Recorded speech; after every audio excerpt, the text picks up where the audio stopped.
হৃদয়ের রং মেশানো ভালোবাসায় পালিত মহান শহীদ ও আন্তর্জাতিক মাতৃভাষা দিবস। বুধবার ভোর থেকেই দীর্ঘ লাইনে দাঁড়িয়ে শহীদদের প্রতি শ্রদ্ধা নিবেদন করলেন লাখো মানুষ। ভারতের বিভিন্ন রাজ্য থেকে ভাষা শহীদদের শ্রদ্ধা জানাতে ছুটে এসেছেন কবি, সাহিত্যিক, বাচিক শিল্পী ও সাংস্কৃতিক ব্যক্তিত্বরা। ঢাকার শহীদ মিনার আর বইমেলা পরিণত হয় ভাষা সরণিতে। আমার ভাইয়ের রক্তে রাঙানো 21শে ফেব্রুয়ারি, আমি কি তা ভুলতে পারি?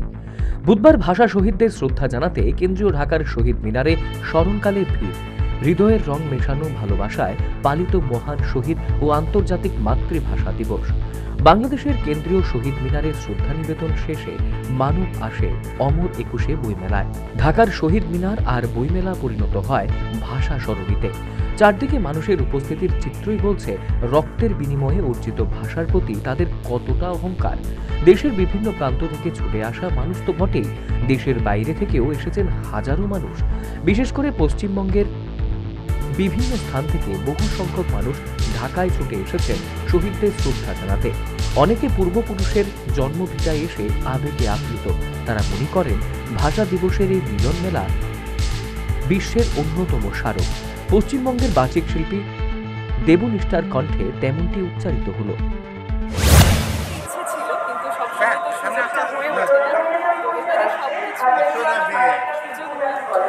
আর যতবার আসি নানান কাজের মধ্যে দিয়ে আসি, বাংলা ভাষা, বাংলা সংস্কৃতিকে নিয়েই পথ হাঁটি সবসময়।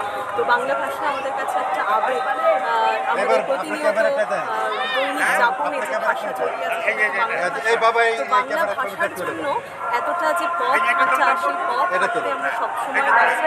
এবং তার মধ্যে আমাদের এই যে বিশ্বমৈত্রী সংস্কৃতি পরিষদ দুই বাংলার মধ্যে যে মৈত্রীর বন্ধনে আবদ্ধ করছে, এবং যত আমাদের দেশে বিদেশে বাঙালি ছড়িয়ে রয়েছে তাদের সবাইকে আমরা একত্রিত করে একটা নির্দিষ্ট সুসংহত পদ্ধতিতে সুন্দরভাবে সুন্দর সংস্কৃতিতে যাপনের উদ্দেশ্যেই হেঁটে চলেছি।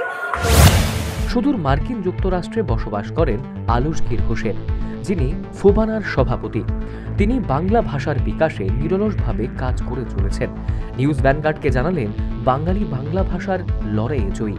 বাঙালি বলেই হয়তো এটি সম্ভব হয়েছে। অর্জনটা করেছে যে আজকে আন্তর্জাতিক মাতৃভাষা দিবস, এটা বাঙালি বলেই আমরা এটা অর্জন করতে পারছি এবং বিশ্বব্যাপী এটা প্রয়োগ হচ্ছে যে যার দেশের ভাষায় তারা কথা বলতে পারছে, এবং এটা আমি মনে করি একান্ত বাঙালিদের অর্জন, এবং আমি একজন বাঙালি হিসাবে এটা প্রচণ্ডভাবে গর্ববোধ করি। ধন্যবাদ। Bangladesh association of greater Washington ডিসির সভাপতি রোকসানা পারভিনের ভাষায়, সর্বস্তরে বাংলা ভাষার প্রচলন নিশ্চিত করতে হবে। প্রতিটি পরিবারে এ বিষয়ে সচেতন হতে হবে। বিশ্ব বাংলা সাংস্কৃতিক পর্ষদের বাংলাদেশ চ্যাপ্টারের সভাপতি গোলাম ফারুক বলেন, বাংলা ভাষার জন্য দামাল ছেলেরা প্রাণ উৎসর্গ করেছে। রক্তের বিনিময়ে অর্জিত ভাষার মর্যাদা রক্ষা করতে হবে। এটা সারা বিশ্বব্যাপী এটার হলো সংগঠন।